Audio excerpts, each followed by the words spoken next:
To understand consciousness, the best approach was to understand how anesthetics erase consciousness. And that is because the gas anesthetics, at least, are fairly selective in that you breathe them in, they go into your lungs, into the blood, into the brain, and many brain activities continue, many bodily functions continue. Only at just the right concentration, pretty much only consciousness is affected. You can still have fairly normal EEG, evoke potentials, control the breathing, but consciousness is erased. And it turns out that the gases work only by very weak quantum mechanical forces. They don't form any chemical bonds. So when you turn the vaporizer off, the gases get pulled out and the patient wakes up.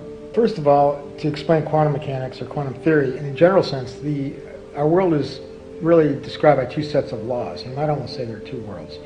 There's the classical everyday world where things are definite, and there's the quantum world at small scales, although exactly how small is unclear, where things are quite indefinite, and things can be in two or more places at the same time, separated from themselves. Things can be interconnected over great distances and seemingly together even when they're separated, and things can condense into one object.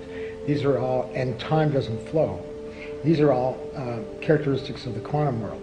And the classical world, as I said, is definite. I think in a very general sense, the subconscious, our dream world, relates to the quantum world, and our consciousness is actually the transition between that quantum world and the classical world.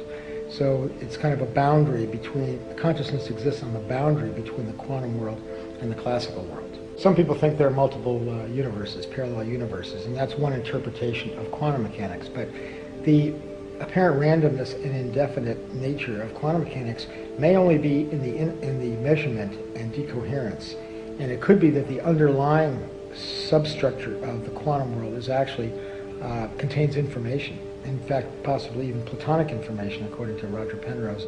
Plato, the Greek philosopher, said that there was an absolute realm of, or a realm of absolute truths and pure forms. For example, mathematical equations are one example. And also perhaps ethical values and aesthetic values.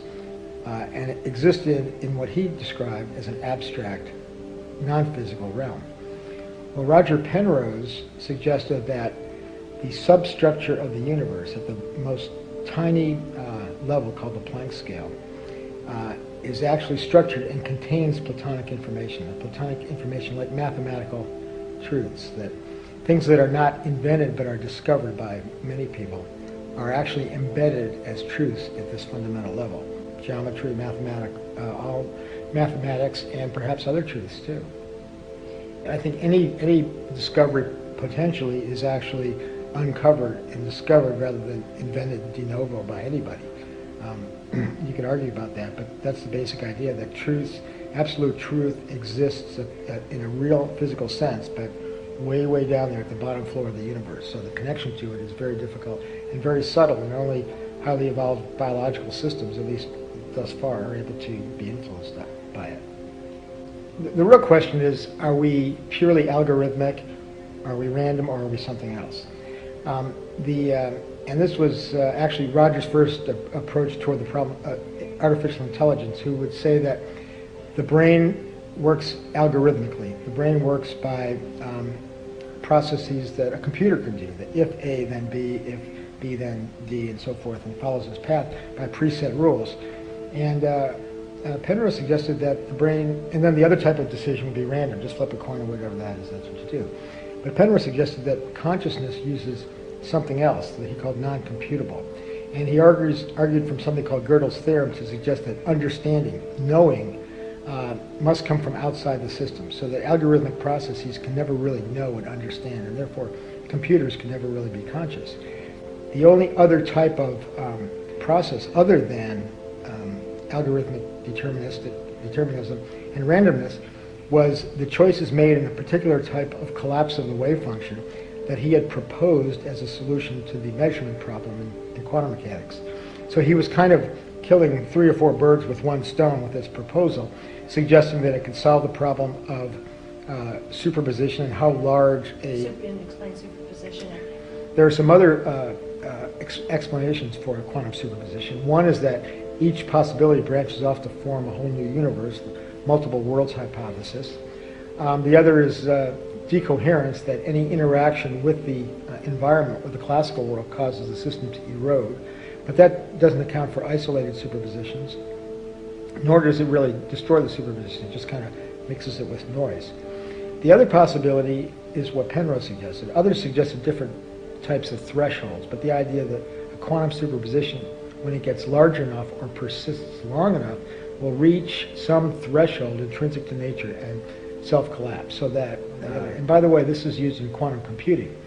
Quantum computers use, instead of bits of 1 or 0 as regular computers, they use quantum bits, superposition of 1 and 0. And the quantum bits communicate with each other by this spooky non-local entanglement and do incredibly efficient computing, and after a while collapse to 1. Each one chooses 1 or 0.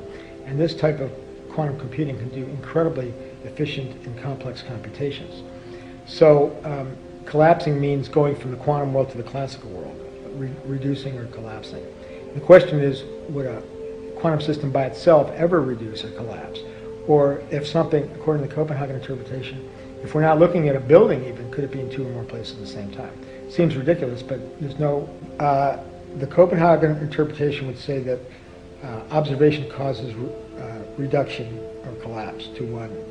But Penrose and others said that no, there's some intrinsic feature of the universe that if a superposition reaches large enough or goes on long enough, it would self-collapse, undergo what he called objective reduction.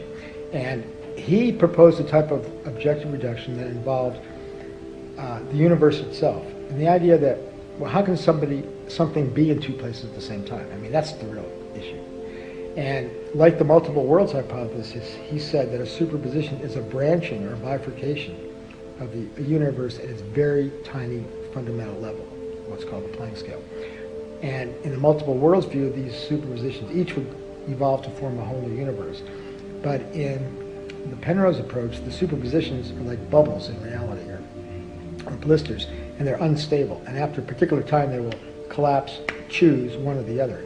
And because they're built into this Platonic world, the choices are influenced by Platonic information embedded in the fundamental level. So that, and this, he argued, was characteristic of conscious thought.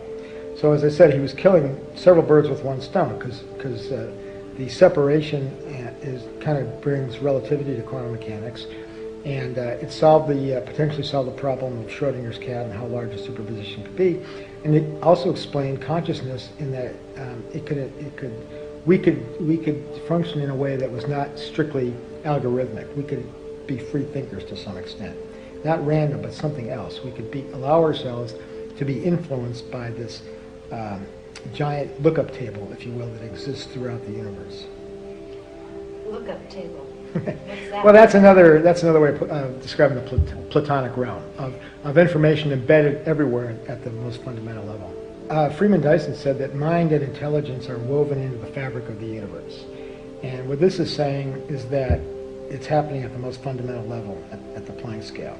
And the Penrose proposal was a way that our biological brains could connect to that level. I wouldn't say the level is well, you could say the level is the observer, but consciousness is actually the process of accessing that. It's kind of a ripple through this fundamental level, if you will.